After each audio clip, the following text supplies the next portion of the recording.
आज हम सभी माय भारत एनएसएस एवं साई के संयुक्त तत्वाधान में उक्त कार्यक्रम का आयोजन किया जाना है। उक्त कार्यक्रम राष्ट्रीय खेल दिवस के उपलक्ष्य में देश के गौरव मेजर ध्यानचंद जी की जन्म जयंती के उपलक्ष्य में समर्पित है।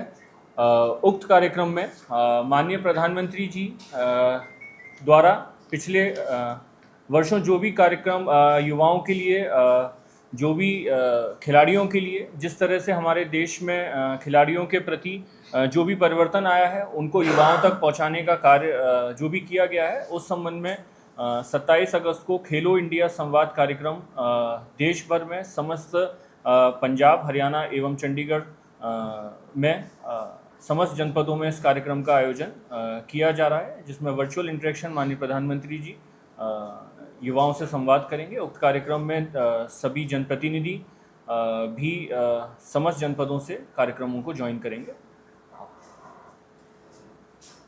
सभी को यहाँ पर वेलकम है।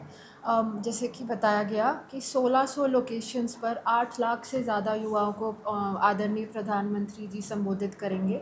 जो भी इन 12 वर्षों में स्पोर्ट्स इकोसिस्टम, स्पोर्ट्स इंफ्रास्ट्रक्चर के रिगार्डिंग जो भी परिवर्तन आए हैं, जो भी प्रगति हुई है, उसके रिगार्डिंग प्रधानमंत्री जी संबोधित करेंगे। और उसके पश्चात, इस प्रोग्राम के पश्चात लोकल लेवल पर local sports person, MLAs, MPs के साथ युवाओं का संवाद रहेगा।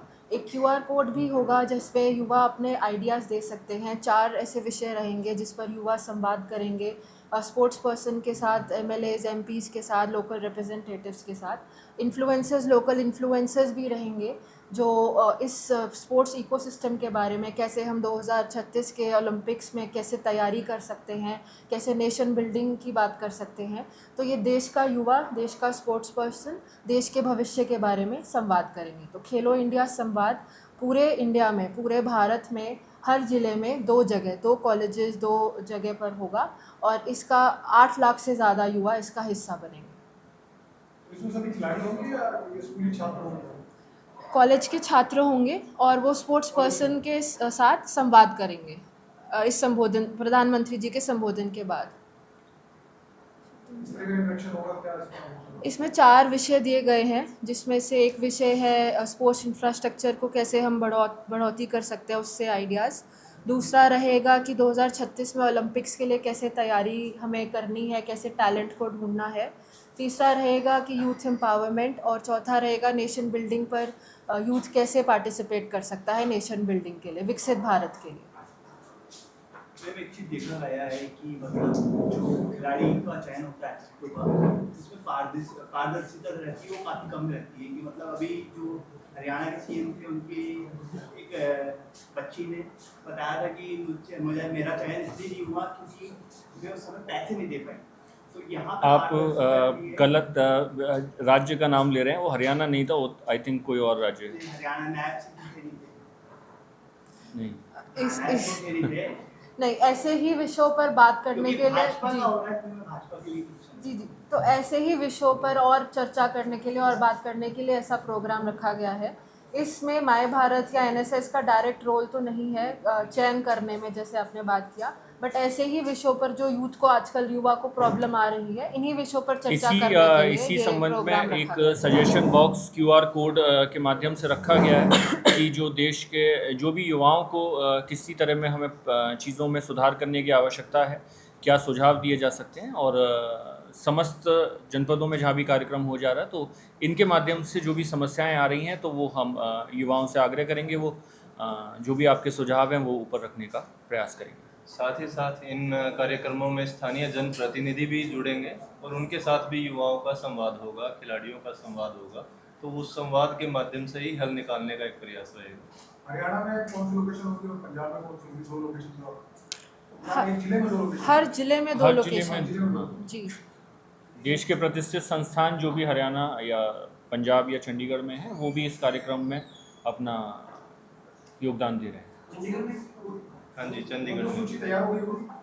सूची तैयार। इसका जो मुख्य उद्देश्य है खेलो इंडिया संवाद का, मुख्यतः जो है हमारे देश के युवाओं को ज़्यादा से ज़्यादा जो है स्पोर्ट के साथ जोड़ना है, ताकि स्पोर्ट्स की जो गतिविधियां, जैसे कि मैडम ने ही बताया कि ओलंपिक्स में हमारी तैयारी जो है उसमें जो है ज़्यादा से ज़्यादा पदक आए, तो उस हिसाब से युवाओं को कैसे प्रेरित किया जा सकता है, उनको कैसे मोटिवेट किया जा सकता है ताकि देश के लिए वो देश का नाम रोशन करें, अधिक से अधिक पदक लाएं। तो इस संबंध में जो है माननीय प्रधानमंत्री जी जो है स्वयं संवाद करेंगे। इसके अलावा जैसे कि आपको बताया गया है कि जनप्रतिनिधि भी होंगे, वहाँ के स्पोर्ट्स आइकन जो हैं, जैसा कि हर ज़िले में 2 इंस्टीट्यूट नामांकित किए गए हैं जहाँ ये वर्चुअल सेशन जो है ऑनरेबल पीएम साहब का सभी के साथ होगा। इसके अलावा जो लोकल वहाँ के स्पोर्ट्स आइकन हैं या यूथ आइकन हैं, वो उनके साथ, युवाओं के साथ जो है संवाद वो भी करेंगे। धन्यवाद।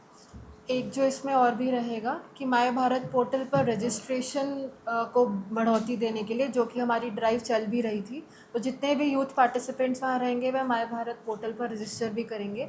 और एक बहुत ही अच्छी अपॉर्चुनिटी है VBYLD, जो कि है विकसित भारत यंग लीडर्स डायलॉग, जो दिल्ली में होता है 12 जनवरी को, जिसमें प्रधानमंत्री जी खुद उपस्थित होकर युवाओं का आइडिया सुनते हैं, युवाओं से संवाद करते हैं इन फिज़िकल फॉर्म। तो वहाँ पर ये जो क्विज़ है वो स्टार्ट हो चुकी है।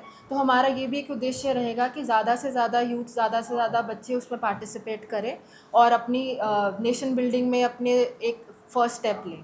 तो ये भी एक हमारा उद्देश्य रहेगा। क्विज करने की प्रक्रिया बहुत ही सरल रहेगी। mybharat.gov.in पे समस्त युवाओं से आग्रह है कि वो जाएंगे और VBYLD क्विज़ में पार्टिसिपेट करें, जो आपको जिले स्तर से राज्य स्तर और राष्ट्रीय स्तर तक जाने का उसमें प्रावधान रहता है।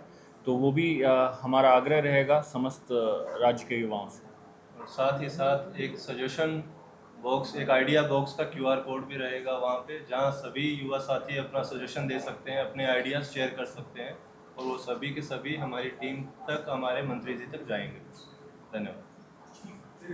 सर एक और क्वेश्चन, सारे अपने साथ खिलाड़ियों का डेटा वगैरह और उसमें की टैलेंट वगैरह के डेटा आते हैं, शेयरिंग की कोई प्रोसेस अलग से बनी है? स्पोर्ट्स अथॉरिटी ऑफ इंडिया बता पाएंगे वो साई के रिप्रेजेंटेटिव ज़्यादा बेहतर रूप से बता पाएंगे, क्योंकि स्पोर्ट्स को वो देखते हैं। बाकी किसी का डेटा शेयर करने का प्रोविज़न DAVP कानून के तहत शेयर नहीं किया जा सकता है हमारे एंड से। बाकी कहीं ना कहीं वो एक रिपोजिटरी सरकार द्वारा बनाई जा रही है और टैलेंट आइडेंटिफिकेशन का काम भी किया जा रहा है। और इनफैक्ट जो युवा संवाद कार्यक्रम है माननीय प्रधानमंत्री जी का, उसमें एक पॉइंट भी है टैलेंट आइडेंटिफिकेशन का। तो उस दिन भी उस पर गहन चर्चा और चिंतन माननीय प्रधानमंत्री जी द्वारा किया जाएगा।